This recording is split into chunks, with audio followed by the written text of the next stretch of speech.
नमस्कार, आप देख रहे हैं इंडिया न्यूज मध्य प्रदेश छत्तीसगढ़ और वक्त हो गया है बड़ी बहस छत्तीसगढ़ का, जिसमें हम बात करेंगे छत्तीसगढ़ सरकार द्वारा आरक्षण सीमा 76% करने की। छत्तीसगढ़ में अनुसूचित जाति, अनुसूचित जनजाति और अन्य पिछड़ा वर्गों के खत्म हो चुके आरक्षण को बहाल करने के लिए सरकार 2 नए विधेयक ला रही है। अब इसके लिए विधानसभा का विशेष सत्र आज से शुरू हो गया, लेकिन संयुक्त विपक्ष को सरकार की ओर से तय आरक्षण का नया कोटा मंजूर नहीं।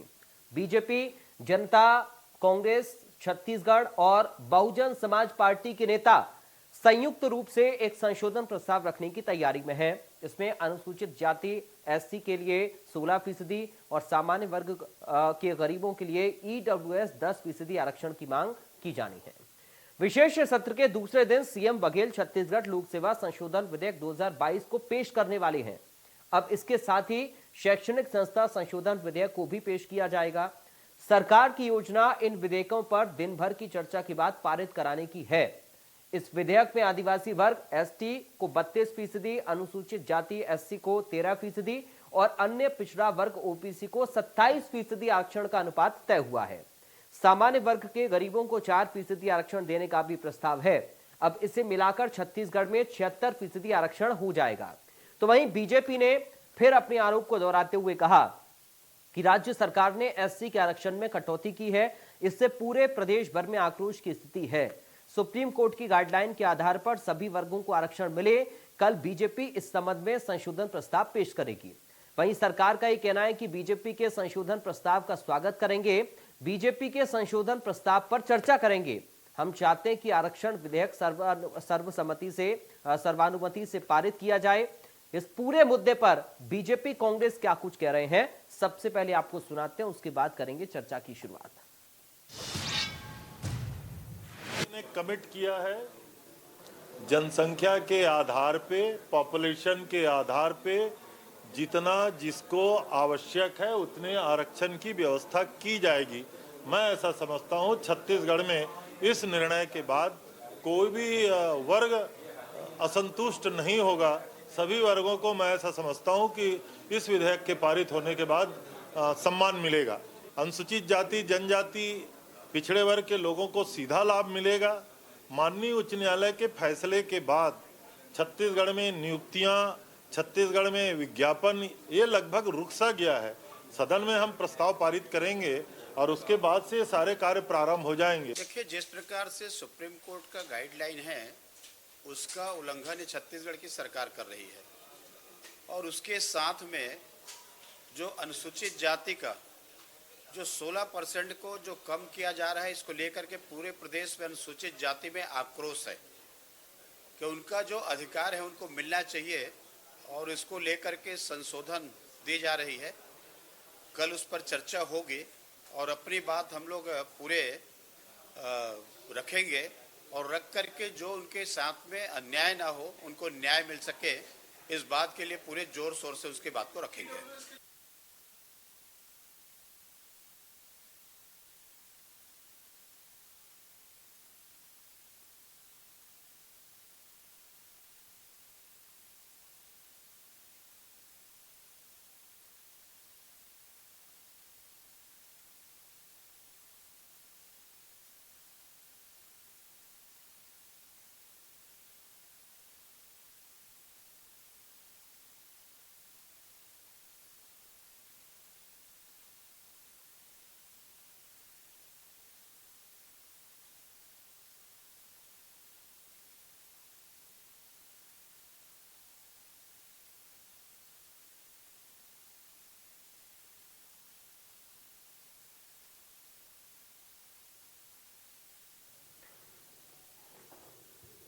तो आदिवासी आरक्षण के मुद्दे पर सियासत गरमाई है। सरकार की ओर से विशेष सत्र बुलाया गया है और आज पहला दिन सत्र का रहा। जो अलग अलग आंकड़े हैं आरक्षण के, जो प्रतिशत है, वो भी हम ग्राफिक के जरिए लगातार आपकी टीवी स्क्रीन पर हम फ्लैश कर रहे हैं। और आज चर्चा इसी मुद्दे पर। हमारे साथ 2 खास मेहमान जुड़ गए, सीधा आपका परिचय कराएं। बीजेपी से प्रवक्ता लक्ष्मी वर्मा हमारे साथ हैं। लक्ष्मी वर्मा जी, आपका स्वागत है। साथ ही कांग्रेस पार्टी से प्रवक्ता अमित श्रीवास्तव हैं। अमित श्रीवास्तव जी, आपका स्वागत है। शुरुआत सबसे पहले अमित श्रीवास्तव जी आपके साथ ही मैं कर रहा हूं। क्या है कल की प्लानिंग सदन के अंदर की सत्ता पक्ष की? पहला रिएक्शन आपका इस पर।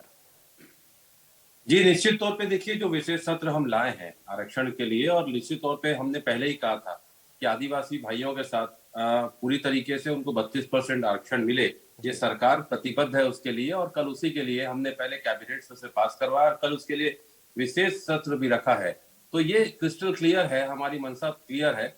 और आपके माध्यम से मैं बता दूं कि लगातार 1-2 कमेटी पूर्व सरकार में बनी थी 2012 से 18 के बीच में, उससे 8 बार से ज्यादा मौके मिले। लेकिन मुझे बड़ा दुख होता है कहते हुए कि जो पूर्ववर्ती सरकार थी उसने 2 कमेटियां जो बनाई थी, एक ननकी राम कंवरजी की अध्यक्षता में और दूसरा चीफ सेक्रेटरी की अध्यक्षता में। लेकिन जब हाई कोर्ट में यह मैटर चल रहा था तो उस समय जब उन्होंने मूल एफिडेविट और संशोधित एफिडेविट जमा किया था तो इस दोनों रिपोर्ट को उन्होंने वहां पर सबमिट नहीं किया था। और मुझे लगता है कि कहीं बेहतर ढंग से वो पक्ष को रख सकते थे, मजबूती से उन्होंने पक्ष नहीं रखा। कुछ लापरवाहियों के कारण आज जो आदिवासी समाज को जो देखना पड़ रहा है वो कहीं ना कहीं पूर्ववर्ती सरकार की गलतियों का खामियाजा हमारे भाई भुगत रहे थे। लेकिन हमारी सरकार ने निश्चित तौर पे पहले दिन से कहा है कि 32% आरक्षण हमारे आदिवासी भाइयों की कांग्रेस सरकार की प्रतिबद्धता है और हम उसके ओर लगातार हम उसके लिए आगे भी बढ़ रहे हैं। और मुझे पूर्ण विश्वास है कि कल इतने बजे तक यहाँ के आदिवासी भाई और समस्त छत्तीसगढ़ की जनता कल फटाखे भी फोड़ रही होगी और मुझसे पूर्ण विश्वास है मिठाई भी बांट रही होगी। ठीक है, मैं आपके पास लौटूंगा बाकी तमाम सवालों को लेकर। लक्ष्मी वर्मा जी, आपका पास क्या तैयारी विपक्ष के तौर पर आप लोगों की है? चूंकि आप भी संशोधन प्रस्ताव पेश करने वाले हैं, लेकिन सरकार कह रही है कि हम स्वागत करेंगे उसका।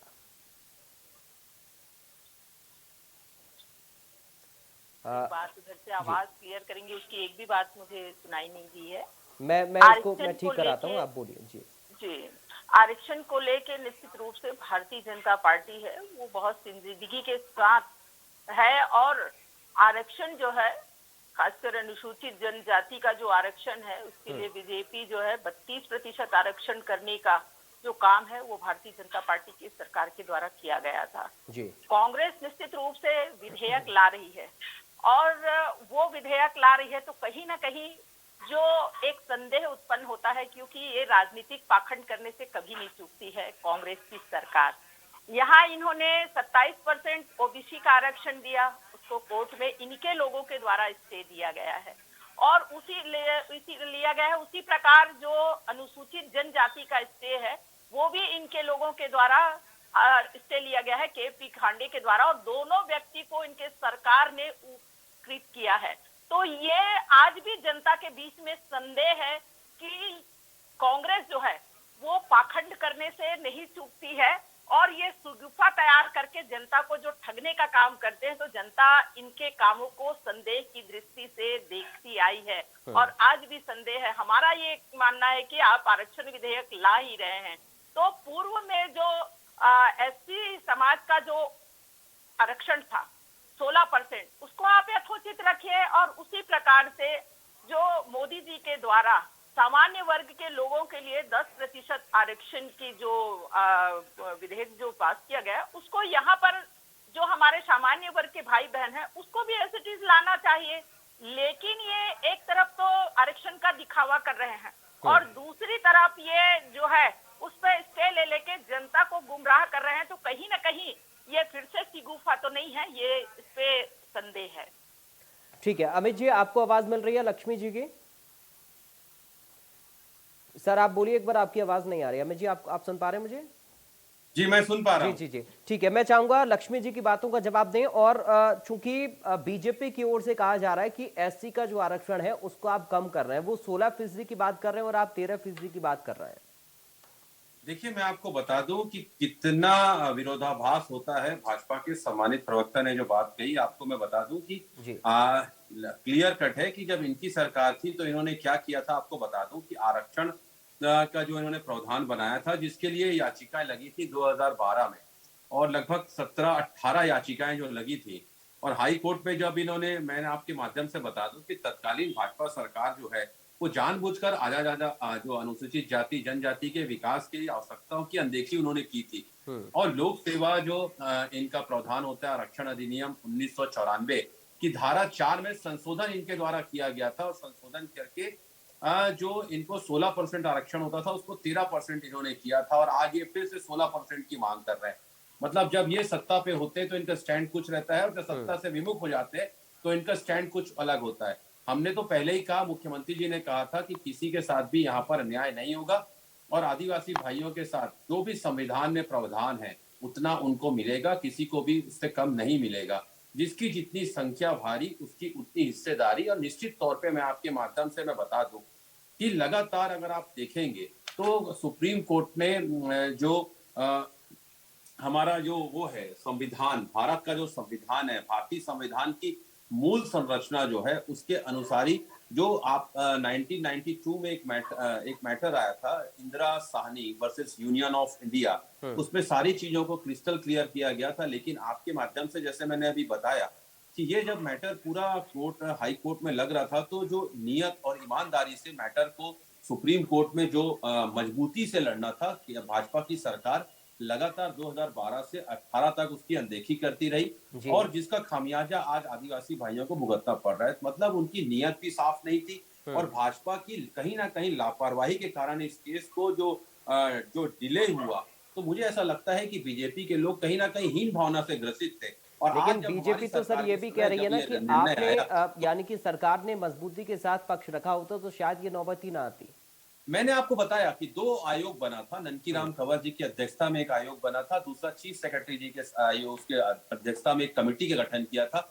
और इस दोनों कमेटी की रिपोर्ट को जब हाई कोर्ट ने एफिडेविट सबमिट करने के लिए कहा, तो एफिडेविट और संशोधित एफिडेविट दोनों में इस रिपोर्ट का उल्लेख तक नहीं किया गया था। तो इसलिए जब इनके ही नेता ननकीराम कंवर जी से पूछा गया था, तो उन्होंने कहा था कि मैंने तो समयबद्ध सरकार में वो रिपोर्ट जमा कर दी थी। तो ऐसा क्या इनका उद्देश्य था कि रिपोर्ट आने के बाद भी उसे हाई कोर्ट के संज्ञान में नहीं लाया गया। और मुझे ऐसा लगता है कि कहीं ना कहीं उस केस को कमजोर इनकी सरकार में किया गया था। लेकिन हमारी सरकार आने के बाद जो निर्णय आया, और आपके माध्यम से मैं बता दूं कि जो ये फैसला जो इन्होंने अधिसूचना जारी की थी 18 जनवरी 2012 को, तो हमें जो ये निर्णय आया, तो हम सुप्रीम कोर्ट में हम अपील भी कर रहे हैं, और देश के 3 बड़े वकीलों को अपना पक्ष रखने के लिए, वहां पर मजबूती से पक्ष रखने के लिए हमने कहा भी है, और हम बड़ी मजबूती के साथ वहां पर लड़ेंगे भी। और आपके माध्यम से मैं बता दूं कि कई सरकारें, चाहे तमिलनाडु में की सरकारें हो, झारखंड की सरकारें हो, झारखंड की सरकार ने तो 77% आरक्षण किया है, और संविधान की 9वीं सूची वाला रास्ता अपनाया है, ताकि न्यायिक समीक्षा ना हो सके। तो बहुत सारे ऑप्शंस हैं। और आपके माध्यम से मैं बता दूं कि तमिलनाडु और साउथ में कई राज्य हैं जिन्होंने डाटा, पर्याप्त बल और संतुष्ट जब कोर्ट को करने का भी उन्होंने प्रयास किया है। लेकिन आपके माध्यम से मैं एक ही चीज कहना चाहता हूं कि सरकार, कांग्रेस की सरकार आदिवासी भाइयों को आरक्षण देने की पक्षधर है, हमारी प्रतिबद्धता है, और वो झलक रही है और दिख भी रही है। ठीक है लक्ष्मी वर्मा जी, अभी जो 76% सेट किया है अलग अलग कैटेगरी में सरकार की ओर से जो मसौदा है, उस पर आपकी आपत्ति किस किस कैटेगरी को लेकर है? सिर्फ एससी को लेकर आपत्ति है या बाकी चीजों को लेकर आप लोग आपत्ति जता रहे हैं? और आपका जो प्रस्ताव है उसमें क्या होगा? देखिए, हम आरक्षण को लेके कोई आपत्ति नहीं जता रहे हैं, लेकिन हमें इनकी मंशा पे है संदेह है, क्योंकि अभी तक जो स्थितियां आई, मैम मंशा पर संदेह तो कांग्रेस पार्टी भी कर रही है आपके। नहीं, वो तो उनका काम है। देखिए, ये इन्होंने अभी जो आरोप लगाया है ननकीराम कंवर, आज 4 साल यहाँ सरकार इनकी हो गई है कांग्रेस की। ये एक वो कह रहे हैं कि 15 साल तो आप रहे। देखिए, डाटा जो है तथ्यात्मक, क्योंकि 2012 में जब हमने आरक्षण दिया, उसके बाद पूरी भर्तियों में, यहाँ शैक्षणिक संस्थाओं में पूरा आरक्षण का लाभ मिला। अगर हमारी मंशा नहीं होती तो हाँ लाभ मिलता नहीं। और इन्होंने देखिए 4 साल ये एक तथ्यात्मक डाटा तक एकत्र नहीं कर पाए हैं जाति वर्ग। और बात कर रहे हैं, इन्होंने 3 अभी समिति गठित की है, अभी अलग अलग प्रदेशों में वो समिति रिपोर्ट पेश करेगी ला के करके। अब देखिए वो क्या इनका ये जो रिपोर्ट पेश करेगी, क्योंकि कहीं ना कहीं ये सारी चीजों को जब यहाँ पे उच्च न्यायालय में केस है, तो तथ्यात्मक रूप से जो प्रस्तुतिकरण कांग्रेस की तरफ से होना था वो नहीं होने के कारण आज केस जो है वो खारिज हो गया है।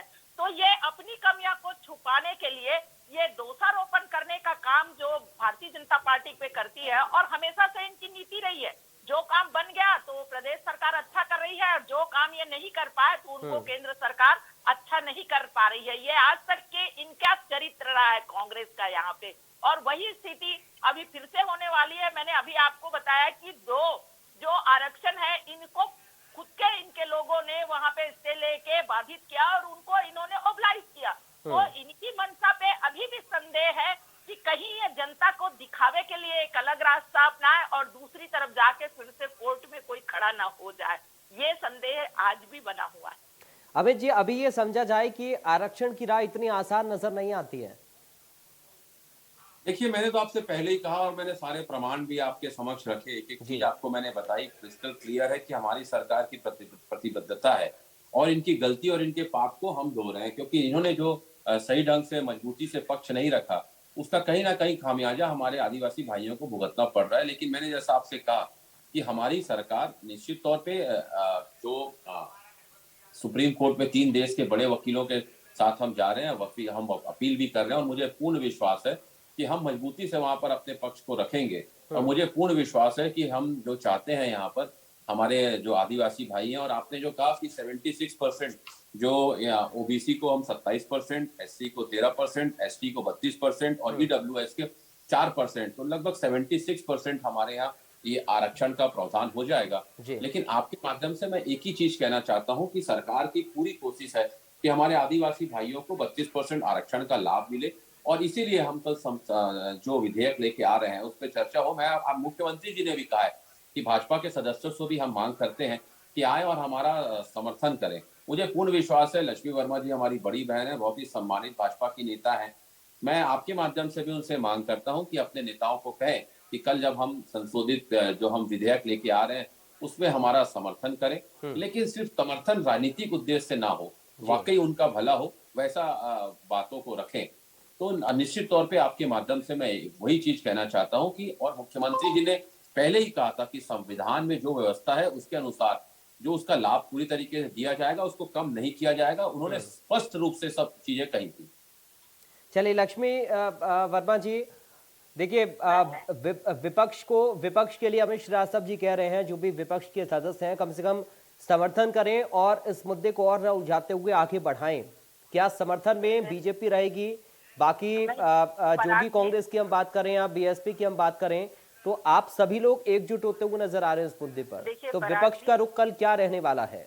देखिए पराग जी, मैं अभी वही चीज आपको बता रही हूँ कि इकोनॉमिकली वीकर सेक्शन के जो लोग हैं जिनको 10% आरक्षण जो केंद्र गवर्नमेंट ने दिया है, और यहाँ पे उनका अनुपात के आधार पे जो उनका जो आरक्षण है उसको भी लाना चाहिए, क्योंकि कहीं ना कहीं आज वो भी जो आरक्षण अगर मिलेगा तो उनकी जीवन स्तर पे भी सुधार होगा। और इसको देखते हुए केंद्रीय गवर्नमेंट ने एक बड़ा निर्णय लिया, और इसको छत्तीसगढ़ की सरकार को भी जब आरक्षण ला ही रहे हैं तो उनको भी लाभ मिलना चाहिए। ये मेरा अमित जी से कहना है, और वो निश्चित रूप से इस मंच के माध्यम से, इस चैनल के माध्यम से मेरी आवाज मुख्यमंत्री तक भी पहुंच रही है। और वो सामान्य वर्ग के जो गरीब परिवार है उनका अगर हित चाहते हैं तो उनको 10% उनका भी आरक्षण देना चाहिए। उसी तरह से जो अनुसूचित जाति के जो लोग हैं उनको भी जो आरक्षण जब हम कर रहे हैं तो उनका भी आरक्षण 16% जो था पहले उसको करना चाहिए, ये हमारी मांग है।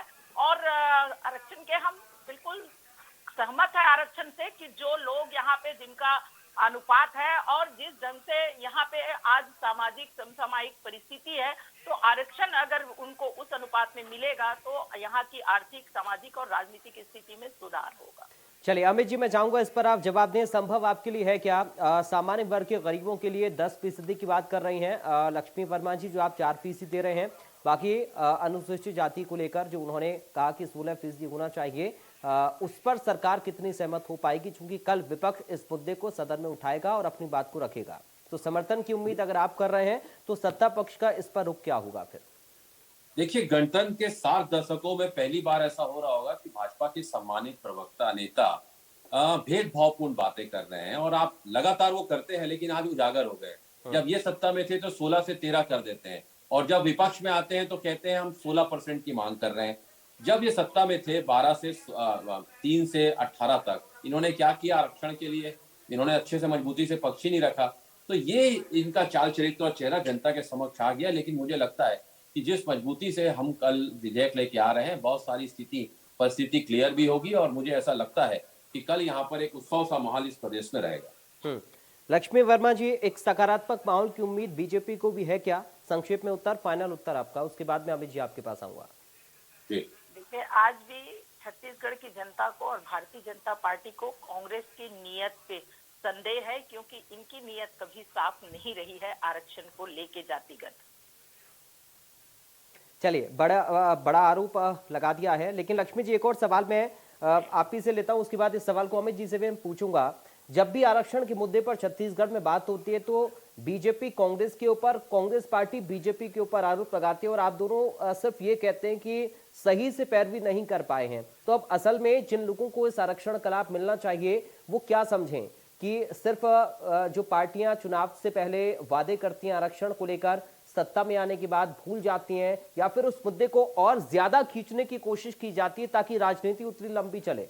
लक्ष्मी जी। देखिए पराग जी, 10 साल पूरा आरक्षण का लाभ जो है जनता को मिला है, उसको अमित जी भी जानते हैं। और आज जब ये सही तथ्यात्मक डाटा पेश नहीं कर पाए, इस कारण आज देखिए उच्च न्यायालय से जो अनुसूचित जनजाति का केस है वो खारिज हो गया। चाहे ओबीसी की बात करें, 27% ओबीसी आरक्षण की बात इन्होंने की थी, लेकिन मैंने अभी फिर से कहा आपके चैनल से कि इनके लोगों के द्वारा आपत्ति लगाकर उसको फिर से बाधित किया गया, तो कहीं ना कहीं इनकी मंशा जो है वो साफ नहीं है। चलिए अमित श्रीवास्तव जी, संक्षेप में उत्तर चाहूंगा आपका। आखिरी सवाल जो मैंने लक्ष्मी जी से पूछा, और उससे पहले लक्ष्मी जी ने जिस माहौल की बात करी सदन के अंदर, या आपकी जो मंशा पर सवाल खड़े किए, तो कल सदन के अंदर किस तरीके की उम्मीद सत्ता पक्ष को भी है, और आप जो कोशिश कर रहे हैं कि आप अपने प्रस्ताव को पारित कराएं, क्या एक सकारात्मक माहौल बनते हुए आपको नजर आ रहा है जो बीजेपी के आरोप है या फिर बीजेपी की जो मांग है उस पर? अमित जी। देखिए, भारतीय संविधान की मूल संरचना का बीजेपी लगातार उल्लंघन करती है। और मैं आपके माध्यम से बता दूं कि सिमोआ आयोग की रिपोर्ट हमारे यूपीए की सरकार में 10 जुलाई 2010 को ही प्रकाशित हुई थी, और उसके अनुसार ही आरक्षण का प्रावधान पूरी तरीके से किया गया था, जनगणना के आधार पर किया गया था। लेकिन मैंने जैसा कहा ना कि देश की और प्रदेश की विडंबना है, ये तकलीफ हमारी यही है कि 12 से 18 तक इन्होंने अगर सही पक्ष मजबूती से रख दिया होता तो आज ये स्थिति परिस्थिति पैदा ही नहीं होती। इसकी जिम्मेदार अगर कोई है तो पूर्ववर्ती भाजपा सरकार है, उसकी गलती और पाप को हम ठीक कर रहे हैं। बहुत शुक्रिया, आज वक्त इतनी इजाजत दे रहा अमित श्रीवास्तव जी, लक्ष्मी वर्मा जी, आप दोनों का बहुत शुक्रिया चर्चा का हिस्सा बनने के लिए। तो आरक्षण को लेकर लगातार रिएक्शंस दोनों ही पार्टी के सामने आ रहे हैं और कल विशेष सत्र का दूसरा दिन है। माहौल किस तरह से सकारात्मक बनते हुए ये मुद्दा आगे और बढ़ता है, ये देखना बेहद अहम होगा। दोनों पार्टियों का रुख, यानी कि सत्ता और विपक्ष का रुख, इस पर क्या रहेगा ये भी देखना बेहद दिलचस्प होगा। फिलहाल के लिए बड़ी बहस छत्तीसगढ़ से मुझे दीजिए इजाजत, आप बने रहिए।